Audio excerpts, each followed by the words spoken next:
Many years ago, I was on a backpacking trip with 3 friends. One was a forest ranger, and the rest of us were biology and botany nerds. All 4 of us saw something we still cannot explain. Day 1 went off without a hitch. It was a bit long and a lot of elevation gain, but nonetheless, we set up camp and heated beans and rice under what was one of the clearest summer skies I can remember. This is up in Washington, and the night sky from the mountains is just unreal. Day 2 was different. All 4 of us awoke shortly before dusk to a shrill scream. It was not super uncommon, as most of us are pretty seasoned hikers and backpackers. The sound of something getting killed is pretty universal in the forest. None of us could quite make it out. If I remember correctly, we assumed it was a coyote because of that familiar whelp. Anyway, it was pretty close, which is probably why it woke us all up, so we started scoping out a small radius around the campsite. We found what looked like somebody had put a bomb inside some kind of animal. I'm just trying to give you the same picture I have in my head, but there's no evidence of an actual explosive. We saw a totally indecipherable heap of flesh and fur, probably about the size of a German shepherd, similar in fur coloration too. We discussed how odd it was for a bit, then we decided to move on. There was nothing we could do about it. The best explanation was something tore into it and bailed, maybe by the sound of us waking up. Now, on our 3rd day, we're winding down from a fairly short hike. Tired from the past 2 days, I remember us joking about being old farts now and not being able to hustle like we could a few years prior.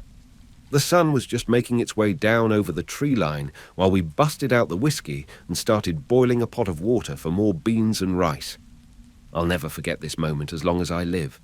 One of the crew was just launching into a story about his ex, and he gets abruptly cut off by a loud pop. We all unanimously recognize that as a tree's last leg snapping before it falls. We're all standing now, scanning the tree line. We're in a small clearing, aside from the single large tree we're next to. A few minutes go by in complete silence. There weren't any sounds for a bit, and then we started hearing the forest life make noise again. Mostly birds doing their thing. We all settle back in, presuming the tree wound up leaning up against another tree instead of hitting the forest floor. It sounds pretty close, but there aren't too many trees we need to be concerned about. We're sure nothing could reach us if it fell in the middle of the night. Then we heard another wail. It's like the one we heard on the first night, except more distant. Though I never sensed it, one of the crew says it echoed like it sounded from inside a cave. So we go looking for a cave in that general direction. We search for about 45 minutes before one of us suggests we just head back, as we're going to be out of sunlight soon. More importantly, it's starting to get dark, and we're a little ways from the safety of our tents.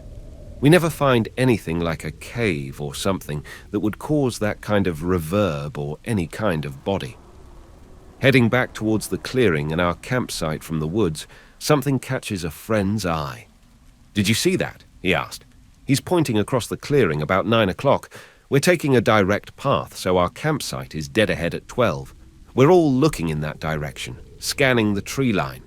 We all asked where and what was he talking about. "Dude, I'm telling you there was a person right there, just beyond camp." He's visibly shaken by it, and it's pretty obvious he isn't fooling around or thought he could be mistaken. We're nowhere near a road or town, and even the nearest trail is miles away. A handful of times I've similarly run into other backpackers. Commonly, they were people checking out your camp or heading in the direction of your fire. So the rest of us had a pretty open, let's go check it out mentality. But the friend who saw the figure suggests we all take a knee and wait while we hide in the tree line's cover. So there we are, kneeling in the brush, staring at our own campsite from the other side of the clearing. A few moments later, we all see a figure start to move against the brush counterclockwise from 9 to 8 and to 7. Since we're at effectively 6 o'clock, this becomes increasingly unsettling. I remember noting our ranger buddy readying his rifle and another friend putting a hand on his knife. We're all feeling the same uneasiness now. I say we saw a figure, but really we could just hear and occasionally see the brush moving in that area. Our ranger friend declares it just has to be a bear, while the original spotter whispered his argument about it standing like a person. Either way, We decided getting into the clearing and making our presence known was the best choice. We either need to scare off the bear or confront this person. So we all stand up and jog into the clearing shouting, "Hey, bear!" This is more or less standard procedure in case you're wondering. Nothing happens, nothing at all. Now we're all standing in the middle of the clearing, somewhere about halfway between our 6 o'clock position and our camp, just waiting for something to happen. We're about 20 minutes away from total darkness when there's another wail from 4 o'clock, but our focus is towards 7. I whirl around before realizing one of us is already looking that way, and his face is totally pale. Then I see it too. We all do. There's the silhouette of a tall man leaning over something else, facing away from us. Then he clearly rests on one knee before turning to look our way. Our ranger buddy has his rifle in the air and shouts, "Who the hell is over there?" He's about to lay into him for hunting when the figure comes to a full stand. It's hard to gauge, but it's probably about 6 feet tall. Then it takes off away from us. And I don't mean like a man scrambling to run away or a bear bounding off into the brush. This is more like Usain Bolt if he were born and raised in the mountains. Never in my life have I ever seen anything like it, and I'm almost embarrassed to admit that my first reaction was a ghost. After a pretty long wait and arguing over what it was and what to do, we swung back to camp. We grabbed a few flashlights and our lamp. We made our way over to where the figure was leaning and found another mound of flesh. Without getting too detailed, this time some unmistakable fox paws are intermixed. Again, it looks like it was exploded open and the meat eaten on the spot, not harvested like a hunter. You probably wouldn't be surprised to hear we don't sleep much that night. We make jokes about encountering Sasquatch out there. I've never been a spiritual man and still not, but it's very difficult to shake the inhuman and supernatural nature of the way it looked and moved.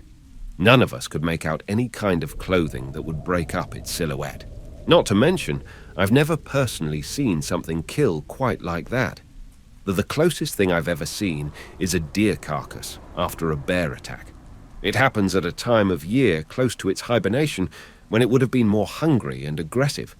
What gets me was that we heard the same shrill wails 3 times. The distance between our Day 2 site and our Day 3 site was close to 10 miles, meaning we were on the same general game trail as it was, or it was following us.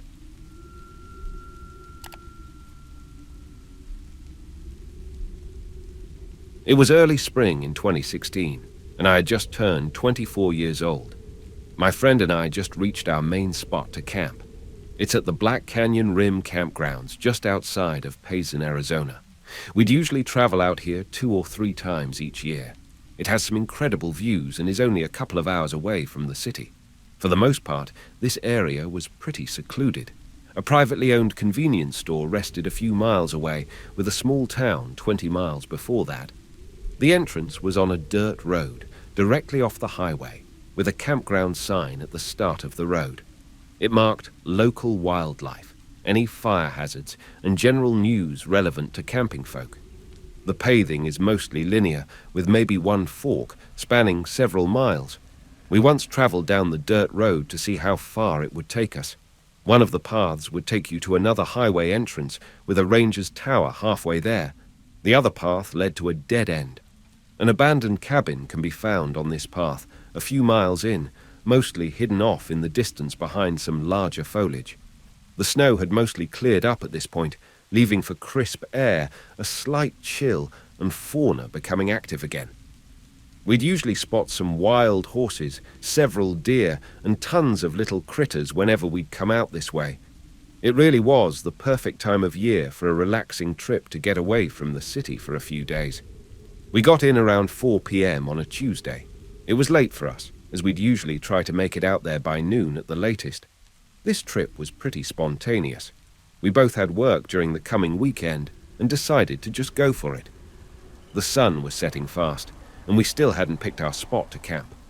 There were maybe 2 other groups, both families, parked somewhat close to the entrance, only a few hundred yards away from the highway. This time around, we just wanted to get away from humans for a while.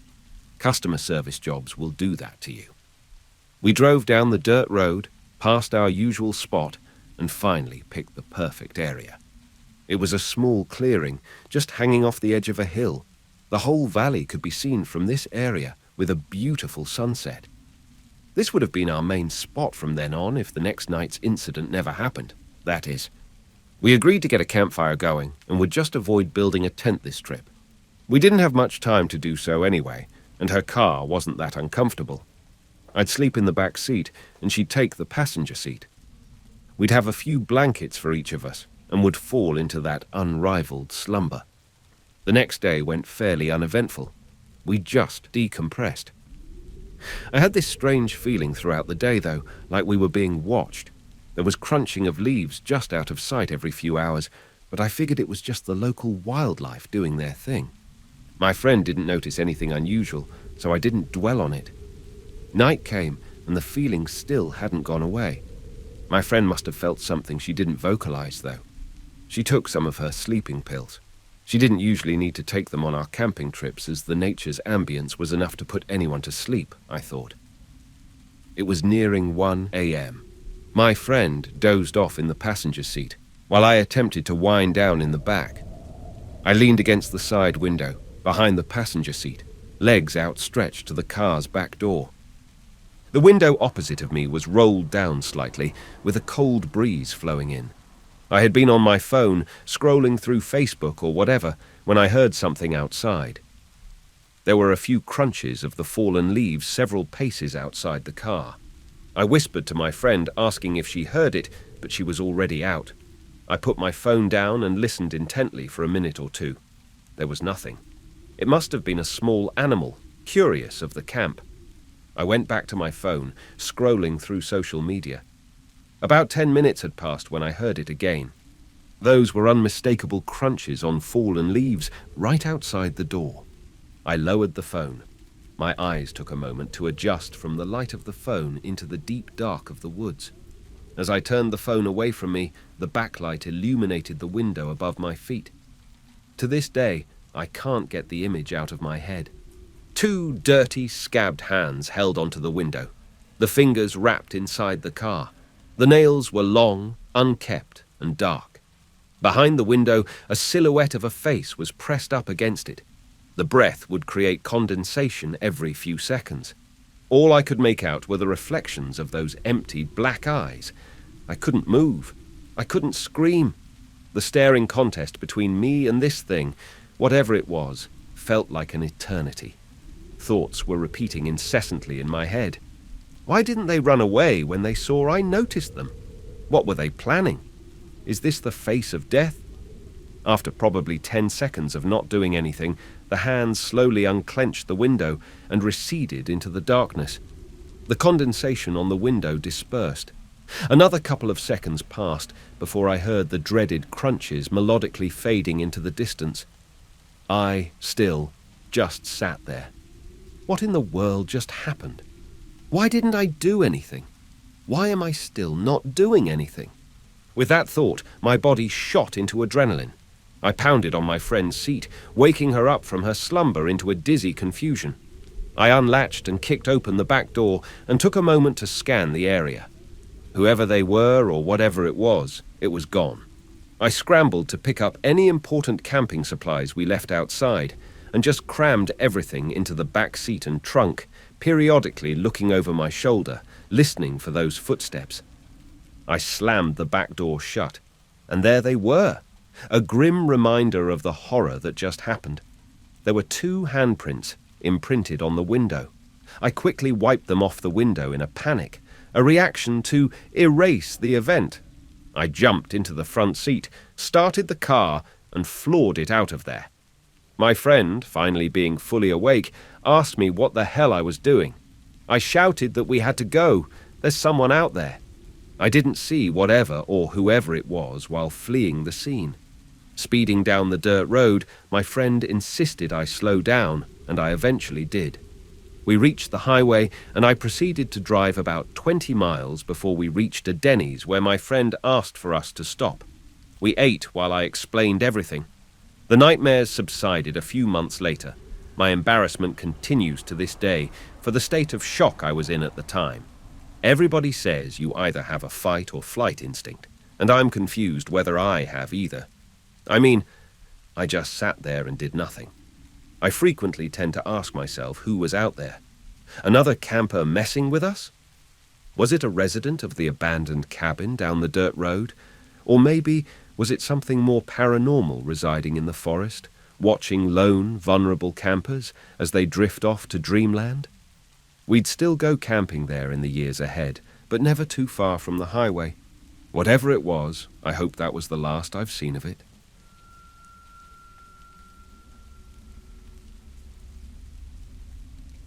I've never really had paranormal experiences, but I cannot explain this. Back when I was in college, I and some other 7 people from my school went on a backpacking trip. We had 2 experienced leaders with us. We drove to Zaleski State Forest, which is in the Appalachian region of Ohio. It was early April, and it was cold, and everything was still dead from winter. After hiking miles into the forest, we set up camp at the backpacking campsite, and there were a couple other groups of people as well. A few of them were friendly older couples and 2 college-age girls. Everyone was pretty spread out from each other. We set up camp farther away from everyone else. I have always been able to sense the energies of places, and the energy in this area wasn't great. It was almost spooky. Each of us had individual one-person tents, and we formed kind of a cluster on this site. No other tent was behind me since mine was at the back. Our cluster was also right next to the forest, because this backpacking site was like a big cleared-off square in the middle of the trees. Fast forward, I'm dead asleep around 2 in the morning, and I wake up to leaves crunching right behind my tent. I hear footsteps walking in circles around my tent. They had a sort of heaviness to them that couldn't be a deer or a dog. Also, it sounded like just 2 legs. I cannot make this up. This creature, whatever it was circling my tent for a long period of time. It slowly creeping up to the sides of my tent and then just stopping for a moment. Then it would move on to walking around the rest of our tent cluster. I could hear a human-like breathing from its mouth when it was close to my tent. It sounded like a light sort of heaving. I was shaking, too scared to unzip my tent and investigate. I kid you not, this occurred for hours, and it seemed I was the only one awake. Out of nowhere, I saw some kind of illuminated shape from my tent, although I couldn't tell what it was because it was all zipped up. It was like a warm glow, and it didn't move like a flashlight would. I was paralyzed in fear. I simply couldn't believe it was an animal. At some point, I fell asleep due to sheer exhaustion, but I could hear the heavy footsteps circling until I did. In the morning, I questioned my fellow campers about it. My leader admitted she heard the footsteps and noises as well, admitting it was bizarre and she would have investigated had she not been so groggy. One of the boys in the group said he also noticed the light that came on but thought it was someone else. Not a single person in this group went up to go to the bathroom or turned on a light that night. I've heard things about the Appalachian regions being creepy and bizarre, and now I believe it. Some people told me it might be a Bigfoot since it's associated with orbs.